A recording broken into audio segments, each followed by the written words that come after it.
Hello दोस्तों, सभी को मेरा प्यार भरा नमस्कार। तो कैसे हैं आप? आशा करता हूँ अच्छे होंगे, स्वस्थ होंगे, मस्त होंगे और बिल्कुल ही टनाटन होंगे। तो आज मैं आप सबके लिए लेकर आया हूँ क्लास 10th यानी मैट्रिक स्पेशल बहुत ही महत्वपूर्ण वीवीआई क्वेश्चनों का संग्रह जो इस बार के 10th के एग्जाम में पूछे जाने वाले हैं। और चैप्टर 1 का मैं लेकर आया हूँ क्वेश्चन बैंक का पूरा सॉल्यूशन जो हर साल रिपीट होते हैं। तो चलिए, देर किस बात की, जल्दी से क्लास को शुरू करते हैं। तो ये रहा पहला क्वेश्चन आपके सामने। 140 को अभाज्य गुणनखंडों के गुणनफल के रूप में लिखा जा सकता है। हमें अभाज्य गुणनखंड के रूप में लिखना है। सबसे पहले हम बात करते हैं अभाज्य संख्या क्या होती है। तो प्यारे, अभाज्य संख्या उस संख्या को कहते हैं जिसका सिर्फ दो ही गुणनखंड होता है। कितना गुणनखंड होता है? दो ही गुणनखंड। या उसको हम दूसरी परिभाषा में भी कह सकते हैं या बता सकते हैं, जिस संख्या का भाग सिर्फ अपनी पहाड़ा और एक के सिवाय किसी और से ना लगे उसी को कहते हैं अभाज्य संख्या। और हमें यहाँ पे अभाज्य गुणनखंड के तौर पे इस संख्या को प्रदर्शित करना है यानी लिखना है। तो सबसे पहला काम आपको ऐसे वो 140 लिख देना है। लिख सकते हैं, एकदम आसानी से लिख सकते हैं, कोई प्रॉब्लम नहीं होने वाला है। ठीक है ना? तो चलिए देखते हैं भाई। दो से सीधे सटाइए। दो से जैसे ही सटाएंगे तो दो का पहाड़ा में 14 7 बार में, और जीरो तो भाई जीरो लिख देंगे। आपको देते जाना है दो का पहाड़ा में 35 बार में। अब तो दो से नहीं जाएगा प्यारे। जब दो से नहीं जाएगा तो इसको देखते हैं भाई तीन से, तो तीन से भी नहीं जाने वाला है, तो हम किससे देंगे? पांच से। जैसे ही पांच से इसको डालते हैं तो भाई ये 7 बार में चला जाता है, फिर 7 से चला जाएगा। अब ध्यान से देखिए प्यारे, ये जो 140 है इसको हम कैसे लिख सकते हैं? इसको लिख सकते हैं 2 गुना 5 गुना 7।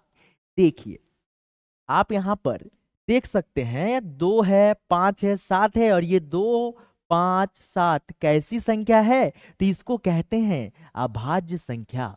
क्या कहते हैं प्यारे? इसको कहते हैं अभाज्य संख्या। और देखिए इन चारों में से कौन सा ऑप्शन है? तो आप बोलिएगा सर 2 2 5 7 यानी ऑप्शन नंबर ए इस प्रश्न का क्या हो जाएगा? बिल्कुल सही उत्तर हो जाएगा। तो कैसा लगा ये क्वेश्चन? चलिए देखते हैं अगला क्वेश्चन। तो ये रहा अगला क्वेश्चन आपके सामने। उससे पहले इसको मिटा देते हैं भाई, बहुत कचरा हो चुका है। सेम क्वेश्चन है 156 का अभाज्य गुणनखंड। आपको ये बताना है जल्दी से कमेंट करके कि भाई इस प्रश्न का सही उत्तर क्या होगा प्यारे। तो चलिए बढ़ते हैं अगले क्वेश्चन की ओर। तो अगला क्वेश्चन भाई कहाँ गया? ये तो गायब हो गया। चलिए बढ़ते हैं अगले क्वेश्चन की ओर। सेम क्वेश्चन है, इसमें थोड़ा सा चेंज है। क्या चेंज है? एक, यदि 156 का अभाज्य गुणनखंड 2 इंटू 3 इंटू 13 के रूप में है तो x का मान चुने। ठीक है, चलिए देखते हैं भाई। हमें दे दिया इसका 156 बराबर 2 गुने 3 गुने 13।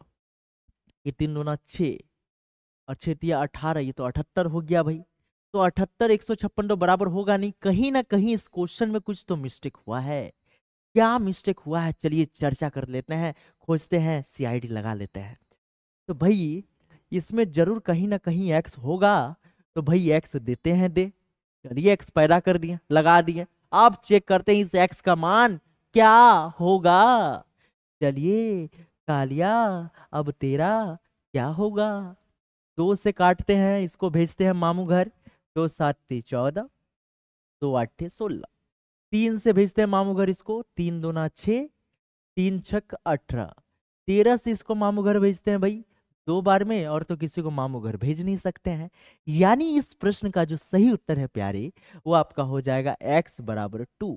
यानी ऑप्शन नंबर डी इस प्रश्न का क्या हो जाएगा? बिल्कुल सही उत्तर हो जाएगा। तो चलिए बढ़ते हैं अगले क्वेश्चन की ओर। तो अगला क्वेश्चन फिर गायब हो जा रहा है, क्या करें इसका? ये तो बड़ी लुचपुचिया है। चलिए बढ़ते हैं अगले क्वेश्चन की ओर। चलिए अगला क्वेश्चन थोड़ा सा चेंज है, जो एग्जाम के दृष्टि से बहुत ही महत्वपूर्ण होने वाला है, और इस बार के एग्जामिनेशन में यह आने वाला है, लिख के रख लीजिए। चलिए पढ़ते हैं भाई।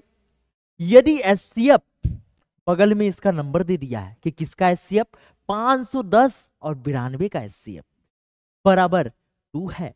एलसीएम 510 और 92 का मान चुने। हमें एलसीएम निकालने के लिए बोला गया है। बहुत ही आसान क्वेश्चन। देखिए आपको सिर्फ एक फॉर्मूला याद करके रखना है। कि एचसीएफ को जब एलसीएम से लड़ाते हैं, बोले तो इश्क लड़ाते हैं, नहीं, यहाँ गुना करवाते हैं। तो जब गुना करवाते हैं तो ये एक फॉर्मूला देता है भाई, फर्स्ट नंबर गुने सेकंड नंबर, ये फर्स्ट नंबर होता है और ये होता है, ठीक है, ये होता है सेकंड नंबर, ठीक है। चलिए और बोलिएगा कि सर ये फर्स्ट नंबर कहाँ है, तो एचसीएफ के बगल में देखिए खोपचे में ये दबा के रखा है 510 को, और साथ में 92 को बैठा के रखा है। दोनों को बोला बैठ, हम तुम्हारा बाप है, तो एलसीएम बोल रहा है हम तुम्हारा माँ है। ठीक है, चलिए देखते हैं। तो भाई एचसीएफ यहाँ पे लिख देते हैं, गुने एलसीएम भी लिख देते हैं, और हमें ये दोनों नंबर को भी लिख देना है। 510 गुने क्या हो जाएगा 92। एचसीएफ का वैल्यू भी दे दिया है, एचसीएफ का वैल्यू कितना दिया हुआ है 2 दिया हुआ है, तो 2 दिया है तो भाई यहाँ पर 2 इंटू एलसीएम लगा देंगे, और इधर से 510 गुने 92 को सटा देंगे। अब इधर से एलसीएम को अकेला करेंगे, बहुत देर तक 2 के साथ रह गया बेचारा, अब 2 उसको छोड़ के जाने वाला है, उसको विदा कहने वाला है। तो 510 और इधर 92, कब से बेसब्री से इंतजार कर रहा था, किसका इंतजार कर रहा था भाई, एलसीएम के साथ जो चिपक कर बैठा हुआ है 2 का। बुलाओ, हम तुम्हारा जात वाले हैं, तुम्हारा पार्टी है, तुम्हारा दोस्ती है, तुम्हारा महबूबा है, मेरे पास आके बैठो। तो भाई ये तो आ गया 2, और आगे तुम बुलाओ और हम ना आए, ये कैसे हो जाए। चलिए तो अब इसको काट डालते हैं भाई, टेंगला ले लेते हैं, फरसा ले लेते हैं और इसको काटने चलते हैं। 2 से इसको काटते हैं भाई, 2 चौका 8, 2 छक 12। अब हम 510 को इसके साथ सेटिंग करवाने जा रहे हैं भाई 46 के साथ।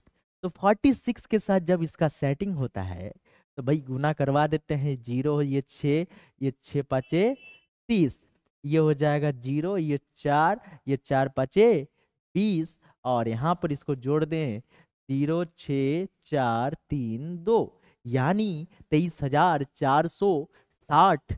अब हमारा जो आंसर है बिल्कुल तैयार हो चुका है भाई, 23,460। खोज डालिए कौन सा ऑप्शन है, तो हम देखते हैं भाई 23,460 ये रहा पहल का ऑप्शन। चलिए बढ़ते हैं अब अगले क्वेश्चन की ओर। अगला क्वेश्चन को देखने से पहले इसको मिटाते हैं और बढ़ते हैं अगले क्वेश्चन की ओर। चलिए अगला क्वेश्चन क्या कहता है प्यारे, ध्यान से सुनिए। धनात्मक संख्या, धनात्मक यानी पॉजिटिव वाला नंबर, धनात्मक संख्या 6 + 5 के रूप का है, तो यह संख्या निम्न में से क्या है। हमें पूछा जा रहा है इस संख्या के बारे में, बताना है देख के कि ये क्या है। तो भाई एबीसीडी का लेटर से जो लटक के रहता है उससे कोई लेना देना होता ही नहीं है, वो गया मामू घर। ठीक है, हमें सिर्फ देखना है जिसमें कोई लेटर चिपक के ना है, मतलब नहीं होता है। तो हम देखेंगे 5 को, बेचारा 5 क्या है आप ही बताइए, क्या ये सम है यानी इवन, कि वो विषम है कि ऑड। अगर नहीं जानते हैं तो मैं आपको बता देता हूं, 5 एक ऐसी संख्या है जिसे हम कहते हैं विषम, और विषम संख्या का जो परिभाषा होता है प्यारे, वो होता है जो संख्या 2 से विभाजित नहीं होती है, 2 से भाग नहीं लगती है, 2 से कटती नहीं है, उसे कहते हैं विषम, माने इंग्लिश में ऑड नंबर होता है। और सम संख्या क्या होता है, जो 2 से कट जाए, विभाजित हो जाए, भाग लग जाए, विभाज्य हो जाए, उसको हम लोग कहते हैं सम संख्या। और सम संख्या के लास्ट में होता है प्यारे 0 2 4 6 8, ये होता है सम। इसके अलावा जो अंक बच रहा है वो होता है विषम। तो यानी हम 5 को देखेंगे विषम है तो भाई ये विषम है। एक चीज याद रखिए, अगर 6 पूछा जाता कि बताइए 6 कैसी संख्या है, तो आपको जवाब देना है कि इसमें कोई नंबर नहीं दिख रहा है, तो भाई ये हमेशा क्या होने वाला है, सम संख्या होने वाला है। अब कैसे होगा प्यारे, चलिए तो ये क्यू जो है वो एक वेरिएबल है।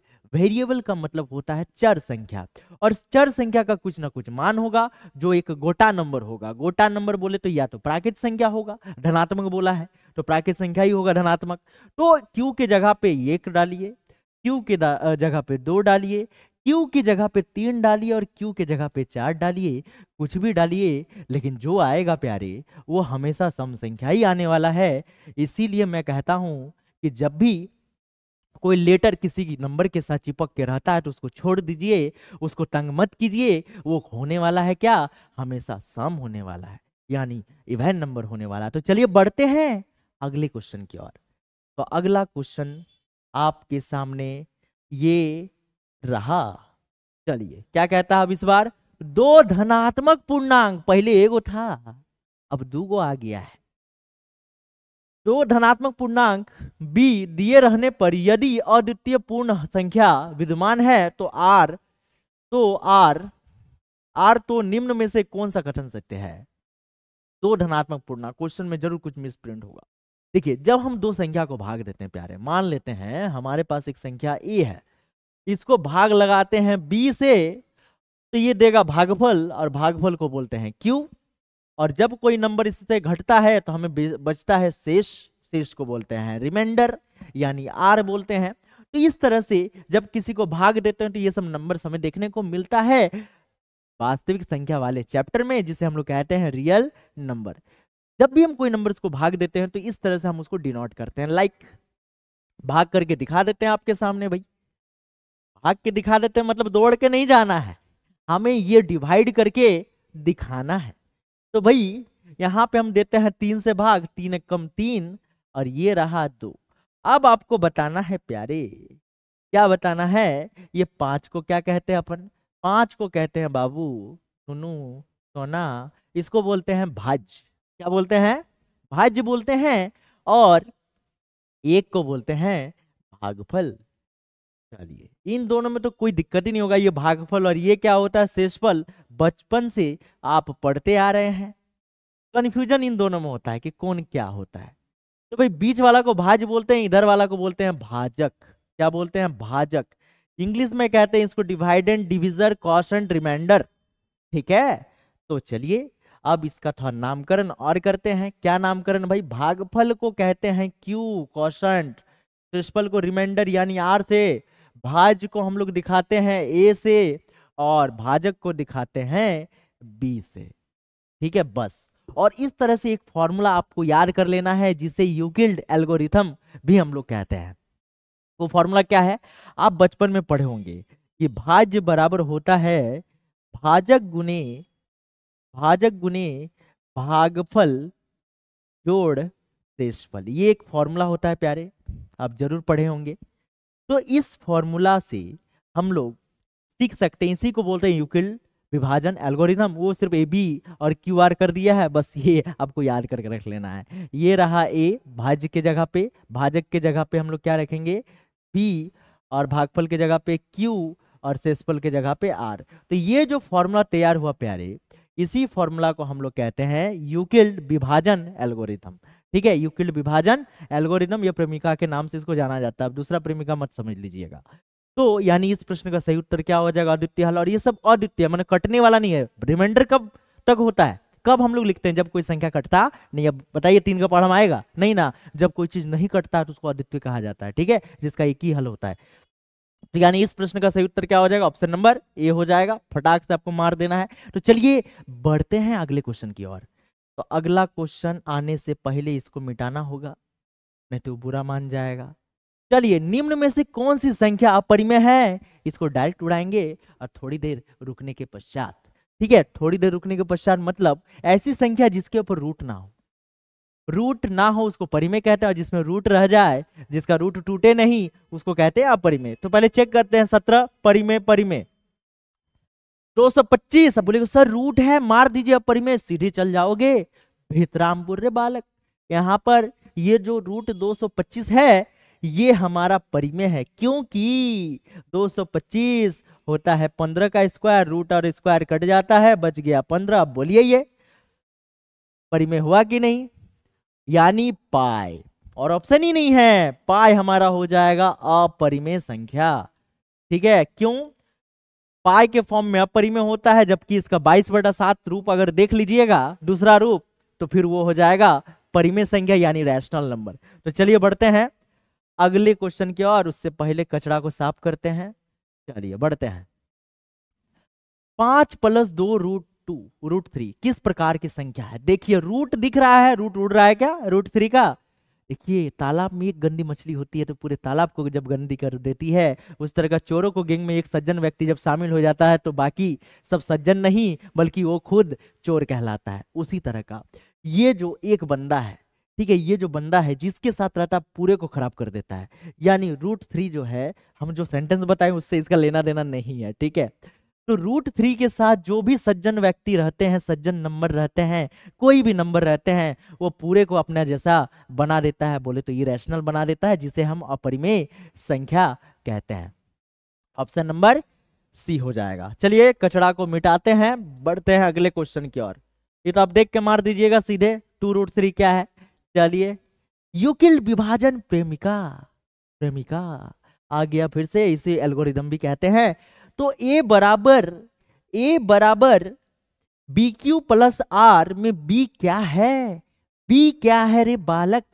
चलो B के बारे में तुमको अभी बताया मैंने। A बोलते हैं भाज, B बोलते हैं भाजक, Q बोलते हैं भागफल, भागफल, और R कहते हैं शेषफल। तो बताओ B का वैल्यू क्या होने वाला है? तो B का वैल्यू हमारा हो गया क्या? भाजक। तो चलिए बढ़ते हैं अगले क्वेश्चन की ओर, उससे पहले कचड़े को मिटा देते हैं। चलिए खत्म। अरे बेटा, ये तो आपका हो गया 10 क्वेश्चन ऑब्जेक्टिव वाला।